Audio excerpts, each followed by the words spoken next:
Texas buyers, listen to this before you tour another house. Starting January 1st, 2026, Texas law changed the way buyers work with real estate agents. And yes, this means before an agent can show you a residential property, you now need a written agreement in place. I know, paperwork before you even see the kitchen feels dramatic, but this is not meant to scare you. It is meant to define the relationship before the emotions, the house crush, the offer deadline, and the wait, who pays what conversation. I'm Kelly Pearson with Monument Realty, and today I'm breaking this down in plain English. What changed? Texas law now says a licensed real estate agent performing brokerage services for a residential buyer must have a written agreement before showing a residential property to that buyer. And if no showing is happening, the agreement has to be in place before the agent presents an offer on the buyer's behalf. So the old casual version of, hey, can you show me this house real quick, has changed. Now, before that showing, the relationship has to be documented. But here's the part most buyers are missing. A written agreement does not always mean the exact same thing. There are different types of agreements. Some are full buyer representation agreements. Some are limited scope agreements. Some are showing only agreements. And some are non-representation forms where the agent is only opening the door and is not advising you. That difference matters a lot because opening the door is not the same thing as representing you. If an agent is only showing you a property without representing you, Texas law limits what they can do. They can confirm basic information like price, size, and terms, but they cannot give you opinions or advice about the property or the transaction.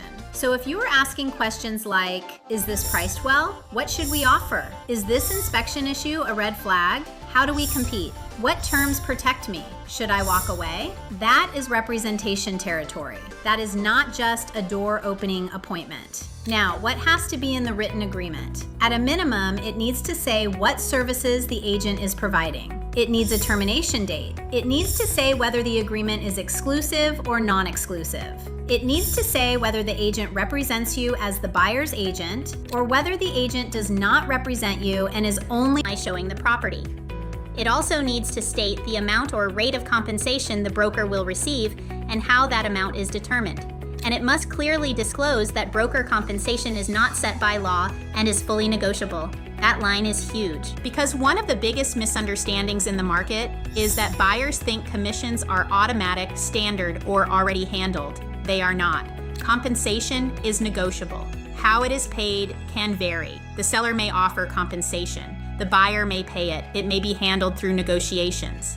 But you need to know what your agreement says before you start touring homes, not after, not the night before closing, not when you are already emotionally attached to the house, before.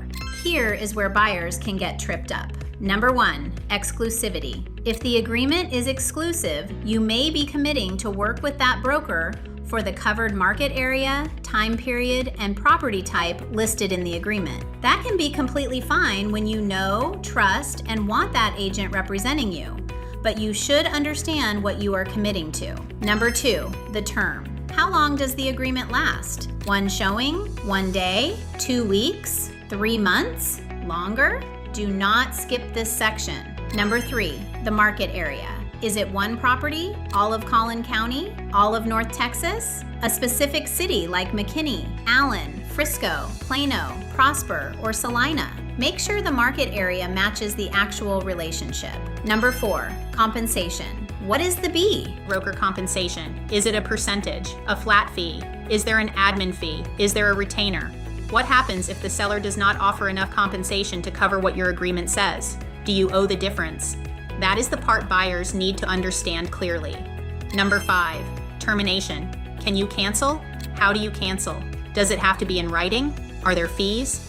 Is there a protection period for homes you saw during the agreement? This is not the section to skim while standing in a driveway. Now let me say this very clearly. A buyer representation agreement is not a bad thing. A good buyer agreement should protect clarity. It should tell you what your agent is doing for you. It should explain how the agent is paid. It should set expectations. It should make the process cleaner. But a buyer should never feel rushed into signing something they do not understand. You are allowed to ask questions. You are allowed to ask for the scope to match the situation. You are allowed to ask if it is exclusive or non-exclusive. You are allowed to ask how compensation works. You are allowed to ask what happens if you decide not to work together. And you should. Because buying a home in North Texas is already a big enough decision. The paperwork should make things clearer, not more confusing. For my buyers, my goal is simple. I want you to understand what you are signing before we start looking at homes. I want you to know how I represent you. I want you to know what I do in the process. I want you to understand strategy, pricing, negotiations, inspections, financing timelines, appraisal risks, repair conversations, and what your total cost picture looks like. Because representation is not just access to houses. Access is easy. Strategy is the value. A good buyer's agent helps you understand the market, spot issues, compare value, structure terms, avoid expensive mistakes, and negotiate with a plan. So what should you do before signing anything? Ask these 5 questions. What services are you providing? Is this exclusive or non-exclusive? How long does it last? How are you compensated? And how do I terminate it if this is not the right fit? That is the plain English checklist. And for open houses, showings, and one-off tours, ask whether you are signing a full representation agreement, a limited representation agreement, or a showing-only non-representation form. Because those are not the same thing. Here is my bottom line. Texas did not just add paperwork. Texas added a moment where buyers need to understand the relationship before the showing starts. And honestly, I think that can be a good thing when it is explained clearly. The danger is not the agreement. The danger is signing without understanding scope, term, exclusivity, compensation, and cancellation. Subscribe for the next North Texas buyer breakdown, or text me at 7202-81364 before you sign anything and want someone to walk through the big picture questions with you. Because in 2026, smart buyers do not just ask, "Can I see the house?" They ask, "Who is representing me? What does that mean? And what am I agreeing to?"